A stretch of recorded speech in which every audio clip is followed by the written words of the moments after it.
Основи на вярата е библейски курс за обучение на църковни служители. Изучаваме урок номер 15 – Кръщение със Святия Дух. Стихът за запаметяване е от Деяния на апостолите 1 глава, стих 8, където Исус казва: „Но ще приемете сила, когато дойде върху вас Святия Дух. И ще бъдете свидетели за мене, както в Ерусалим, тъй и в цяла Юдея и Самария и до края на земята.“ По същество, Библията може да бъде разделена на три основни дяла. Старият завет акцентира върху служението на Бог Отец. След това Евангелията Матей, Марк, Лука и Йоан описват служението на Исус Христос, Божия Син. В Евангелията, а след това, започвайки от Деяния на апостолите до края на Библията, намираме това, което наричаме епохата на църквата. Живота и служението в тази библейска епоха е подчертано свързан с служението на Святия Дух. Това прави изучаването на кръщението със Святия Дух изключително важно за нашия християнски живот. Виждате ли, Бог е замислил всичко, което се върши в църквата, да се извършва чрез служението на Святия Дух. Светия Дух е нашият водач и пътеводител.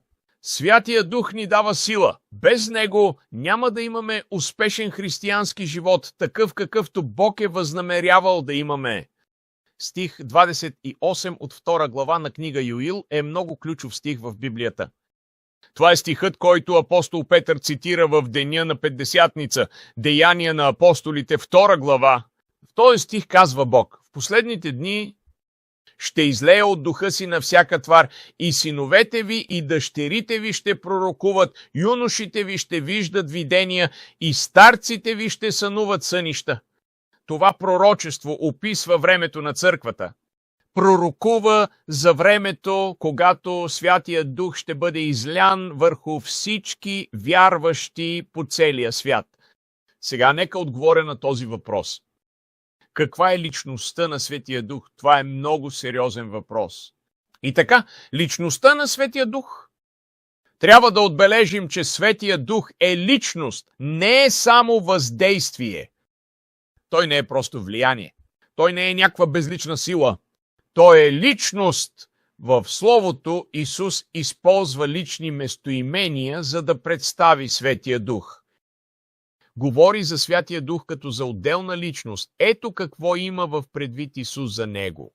В Йоан 16 глава, 13 стих Исус казва: „А когато дойде онзи, Духът на истината, ще ви опътва на всяка истина, защото няма да говори от себе си, но каквото чуе, това ще говори и ще ви извести за идните неща.“ Когато Словото използва местоимения в мъжки род за Святия Дух, това не означава, че Бог е мъжки род.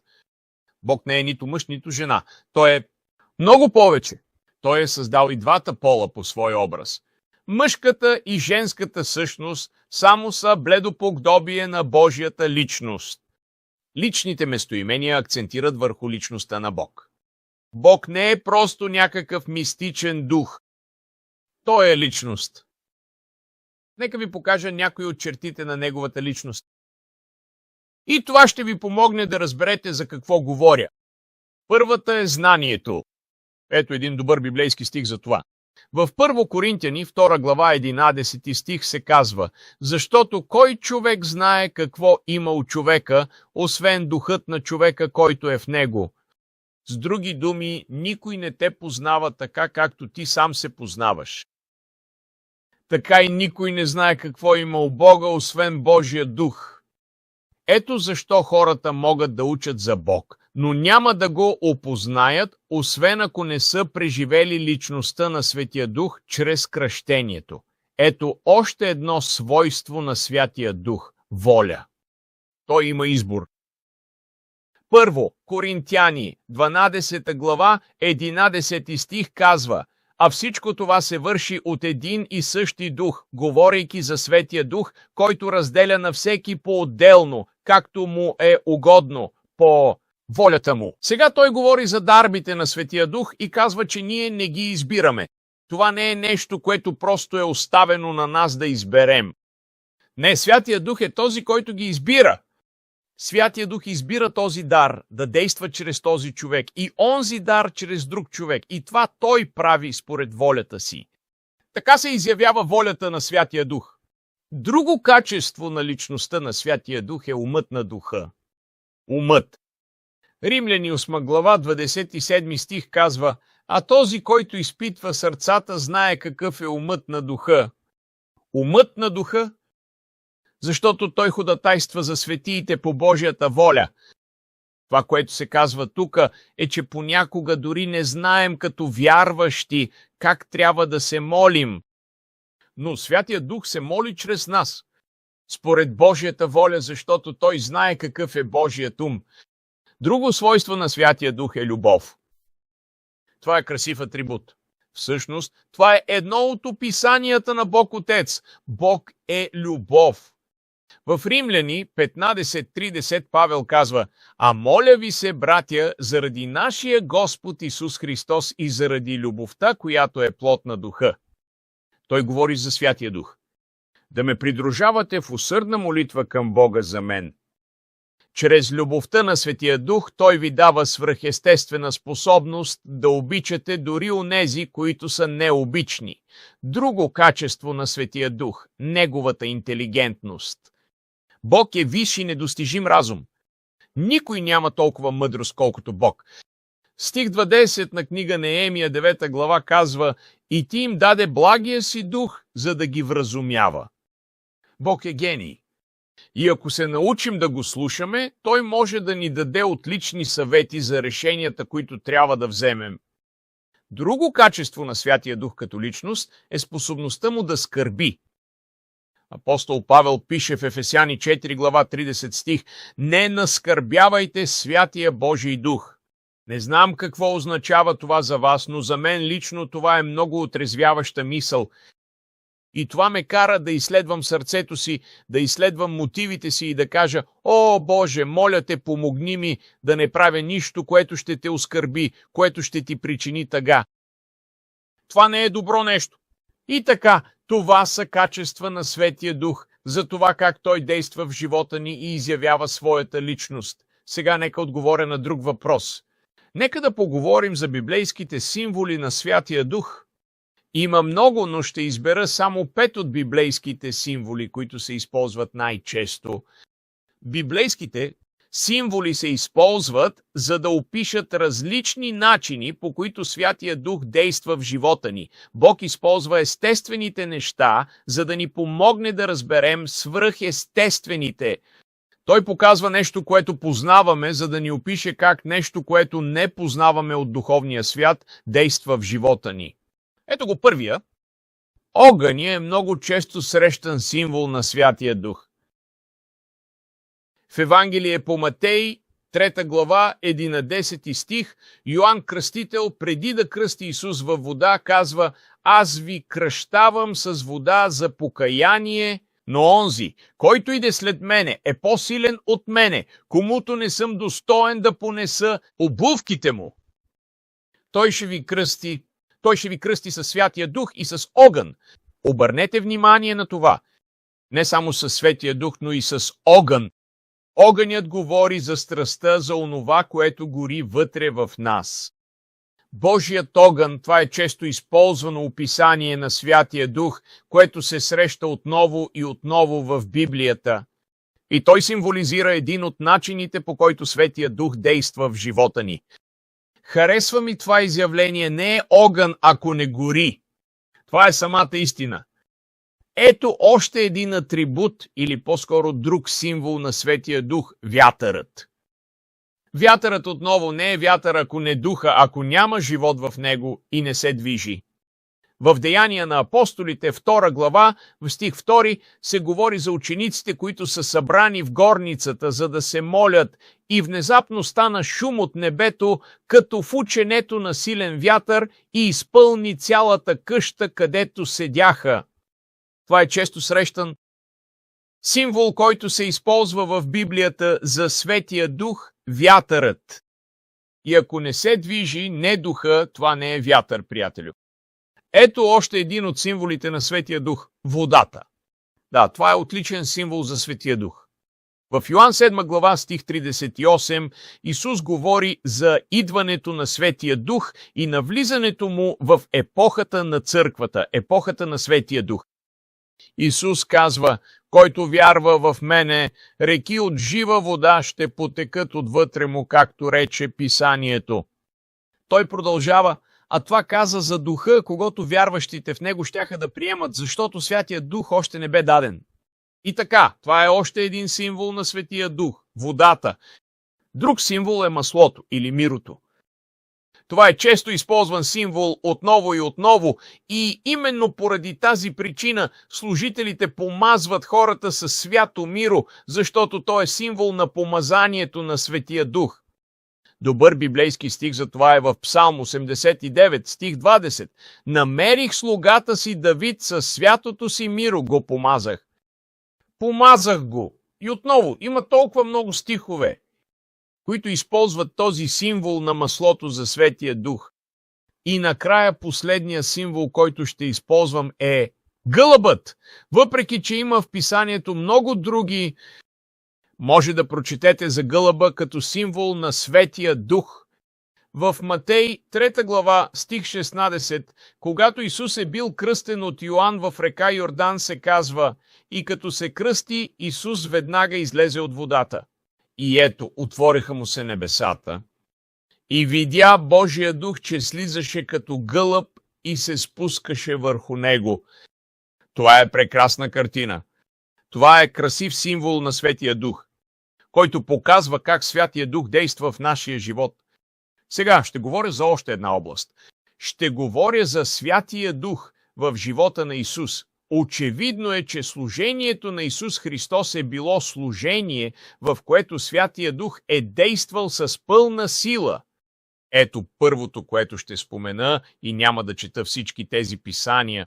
Обърнете внимание да ги потърсите и прочетете за собствена духовна полза. Но в Лука 1 глава 35 стих се говори за Исус и се казва, че Той е роден от Духа. С други думи, това е било чудотворно раждане чрез девствено зачатие. Святия Дух е дошъл върху девицата Мария и силата на Всевишния я е осенила. Затова и святото, което се е родило, се нарече Син Божий.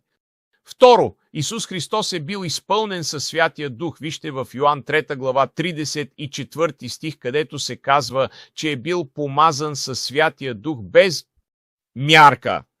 Всички ние имаме мярка на помазание със Святия Дух, но Исус е имал пълното помазание без мярка. Като църква всички ние имаме пълното помазание на Светия Дух, но всеки от нас по-отделно има своя мярка на помазание. Но Исус има пълното помазание. Като църква, ние също имаме пълното помазание на Светия Дух, но всеки от нас по-отделно има своя дял от това помазание. Но Исус е бил с помазание без мяра. Още едно от нещата, които откриваме, е, че Исус Христос е бил воден от Святия Дух. В Матей 4 глава 1 стих четем, че Исус е бил отведен от Духа в пустинята. И виждаме това отново и отново, че Той постоянно е бил воден от Духа. Това е отличен пример за теб и мен. Ако искаме да живеем християнският си живот така, както Бог го е замислил, трябва да се научим да бъдем водени от Духа. И още нещо. Исус е проповядвал чрез помазанието на Духа. В Лука 4 глава 18 стих Исус чете от книгата на Исаия: Духът на Господа е върху мен. И продължава: защото ме е помазал да благовествам на сиромасите. Няма нищо по-въздействащо от проповядване, което е помазано от Бога. Исус ни е дал пример за живот, служение и проповядване чрез помазанието на Святия Дух. Още нещо, което не виждаме често в наши дни, но от което вярвам, че имаме голяма нужда. В Матей 12:28 Исус изгонваше бесове и демонични духове чрез силата на Святия Дух. Силата на Святия Дух превъзхожда всяка друга. Така че когато демонични духове са почвали да се проявяват, Исус чрез силата на Светия Дух е вземал власт над тях и им заповядвал да си тръгнат, да напуснат. И те са се подчинявали, защото Исус Христос е Господ. Така че Той изгонвал демони чрез силата на Светия Дух. Нека ви обърна внимание, че живота на Христос е бил помазан с сила, с силата на Святия Дух. Това е от изключителна важност. Нека ви прочета този конкретен стих от Деяния на апостолите, 10 глава, 38 стих. Този стих ни показва как Святия Дух е действал чрез служението на Исус Христос. В Деяния 10 глава, 38 стих се казва: Бог го помаза със Святия Дух и с сила, който обикаляше да прави благодеяния и да изцелява всички огнетявани от дявола, защото Бог беше с него.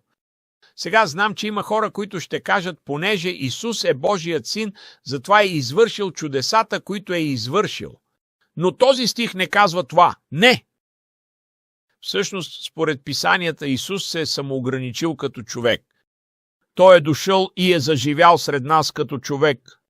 И ни е дал пример, и ни е показал как ние като Негови последователи трябва да служим и да действаме в живота си. И така този стих от писанието в Деяния 10 глава, 38 стих, ни казва, че Исус е осъществявал свръхестественото си служение не чрез божественото си качество като Божи син. Не, Той го е направил чрез силата на Святия Дух. Бог е помазал Исус със Святия Дух и Исус е обикалял и е вършил добро. Така ни се дава пример на нас като Христови служители, като последователи на Христос, че ако ние приведем живота си в хармония и в подчинение на Святия Дух, Бог ще действа по същия начин в нашия живот. По свръхестествен начин в нас. И накрая искам да говоря за Евреи 8 глава, в стих 11 се казва, че Исус чрез вечния дух принесе себе си без недостатък на Бога. С други думи, причината, поради която Той е успял да стигне до кръста и да извърши изкуплението на Голгота за нас, беше чрез Святия Дух. Ето това е богоугодният пример за нас и за нашият християнски живот. И накрая, последното нещо, което искам да кажа, е, че Той е бил възкресен чрез Духа. Ако живее във вас духът на този, който е възкресил Исуса от мъртвите, то същият, който възкреси Христа Исуса от мъртвите, ще съживи и вашите смъртни тела чрез духа си. Само какво обещание имаме? И още едно последно нещо, което искам да спомена, е, че Исус ни заповядва чрез духа в Деяния 1 и 2 глава. Виждаме го да ни заповядва като на вярващи, чрез силата на Светия Дух. Сега последното нещо, за което искам да ви говоря днес, е как Светия Дух действа в църквата. В църквата виждаме примера от живота на Христос, но много хора не разбират това. Бог иска църквата да действа чрез силата на Светия Дух. Това трябва да бъде нещо свръхестествено. И без това няма как ние като обикновени хора, като обикновени мъже и жени, да можем да живеем живота на Христос така, както Бог е възнамерявал да бъде живян. В Йоан 3 глава стихове от 1 до 5 Исус говори за това, че трябва да се родим от Духа. С други думи, не е достатъчно Христос да е преживял чудотворно девствено раждане. Ти и аз трябва да преживеем това раждане от Бога, раждането, което идва чрез Светия Дух. Той кара сърцата ни, духовете ни да оживеят за Бога. Павел казва в посланието до Ефесяните, че ние в нашия грях бяхме мъртви в престъпленията и греховете си. Той говори за нашия дух, за това, че нашия дух беше мъртъв. Мъртъв за Бога. Но когато се новородим, родени от Светия Дух, родени чрез силата на Светия Дух, родени от Бога, нашия дух оживява.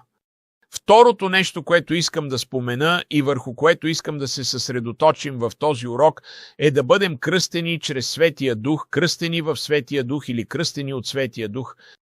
Деяния 1 глава 8 стих е нашия библейски текст, в който Исус казва: но ще приемете сила, когато дойде върху вас Святия Дух и ще бъдете свидетели за мене. Това е, което Бог е определил в живота на всеки вярващ да получи. Петър говори за това свръхестествено преживяване. Той каза, това е за вас хората, към които говори. Той каза, това е за вашите деца. Дори за онези, които още не са се родили, и за всички далечни. С други думи, това продължава докато съществува времето за всички, които Господ, нашият Бог, ще призове. Това е Божията воля за нас. Третата област, върху която искам да се съсредоточа, е, че Той иска да бъдем водени от Божия дух. В Римляни глава 8, стих 14 се казва, които се управляват от Божия дух, те са Божии синове и дъщери на Бога. Те са Божиите деца, които са в зрялост. Тези, които не се водят от плътта си, които не се водят от емоциите си, те не се водят от нуждите си и от това, което виждат, а се водят от Светия Дух. Ето това е Божият замисъл за всеки един от нас. Друга област, в която църквата трябва да действа чрез силата на Светия Дух, е свидетелството. Ако свидетелстваме, да свидетелстваме чрез силата на Святия Дух. Ще намерите това в 1 Петрово 1 глава, стихове 11 и 12, че чрез силата на Святия Дух са, говорили пророците и благовестителите, са благовествали чрез Святия Дух. Това е начинът, по който Бог иска да свидетелстваме и да споделяме вярата си. Чудеса. О, да! Чудесата все още се случват, защото Богът на чудесата е все още жив. Как се случват те в нашия живот? О, само чрез силата на Светия Дух. В Деяния 8 глава, стихове от 5 до 7, ще намерите как всякакви свръхестествени знамения и чудеса са се случвали. Има хора, които ще ви кажат, че това е било само за времето от Деяния на апостолите и не е за нашето време и епоха. Позволете ми да не се съглася с вас, господа. Не можете да ми покажете нито един стих от Библията, който да казва, че епохата на църквата се е променила. Това е истината. Ние все още живеем в епохата на делата на апостолите. Тази епоха все още продължава. Ако погледнете края на книгата Деяния, Лука не слага точка и не я завършва. Той просто спира да разказва историята. Тази епоха продължава и днес. И Бог все още върши чудеса днес чрез силата на Светия Дух. Друга област, в която Светия Дух действа в църквата, е чрез своето помазание. 2 Коринтияни 1 глава 21 стих казва, че Бог ни е помазал и запечатал със Святия Дух. Това е, което Бог възнамерява за всеки вярващ, за всяка църква, да бъде църква, изпълнена с Духа, църква, водена от Духа. Това е Божият замисъл за нас като Христови последователи. Друга област, в която Светия Дух действа, е обновяването на нашия ум. Чрез Божието Слово Светия Дух променя нашия ум. Римляни 12 глава, стихове 1 и 2 казва: преобразявайте се.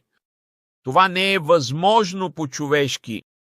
Единственият начин, по който можем да се преобразим, и думата тук е метаморфоза, как можем да се променим от малката гасеница в красивата пеперуда, е чрез силата на Святия Дух.